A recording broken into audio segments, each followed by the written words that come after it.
The Intermediate Lifecycle courses. Service Transition. Lesson 2. Introduction to Service Transition.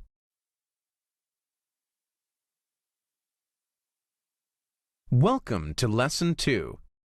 We're beginning the formal course content that relates to the syllabus now.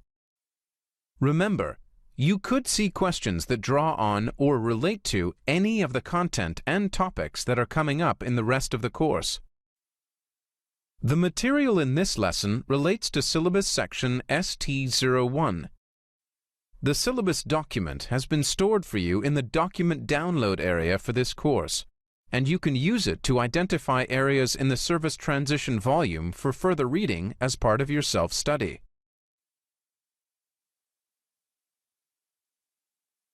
In this lesson, we're going to study some key concepts and terminology that relate to service transition.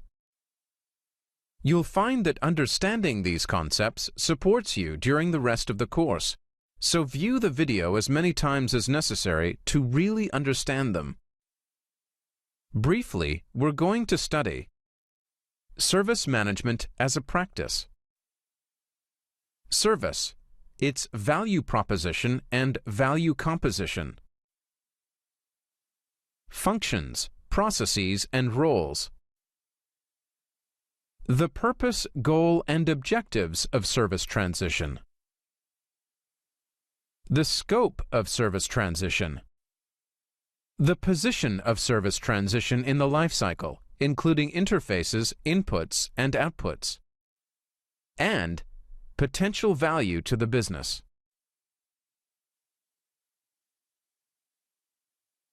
We've got some general service management information to study before we can start to look at service transition in detail.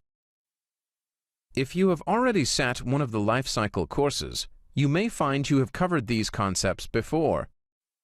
They are, however, a syllabus requirement, so please don't be tempted to rush through this part of the lesson.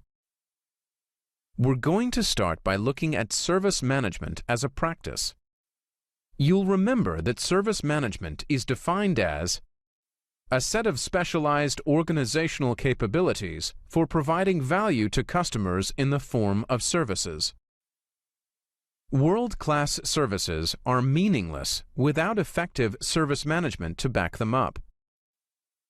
Customers, for example, need reassurance that they will have support when they experience incidents, and that changes and upgrades to services will be managed effectively and efficiently.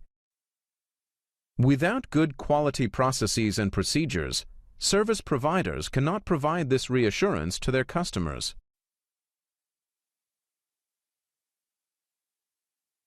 The capabilities mentioned in the definition of service management are made up of the functions and processes that manage services all the way through the service lifecycle. In this course, we'll be focusing on the processes that provide excellence in the service transition phase of the lifecycle. The ITIL core volume defines capabilities as representing an organization's capacity, competency, and confidence for action. Looking at this from a service transition perspective, we can see how this might, for example, apply to the management of changes. Some organizations fear and resist change because they are worried that the change will go wrong.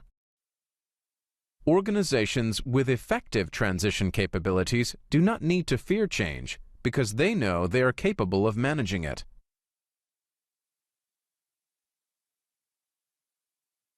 Each organization will develop its own capabilities based on the market sector it operates in and the challenges it faces. Organizations that work in dynamic, fast-paced environments with high volumes of change will develop transition processes that will allow them to cope with the demands placed on them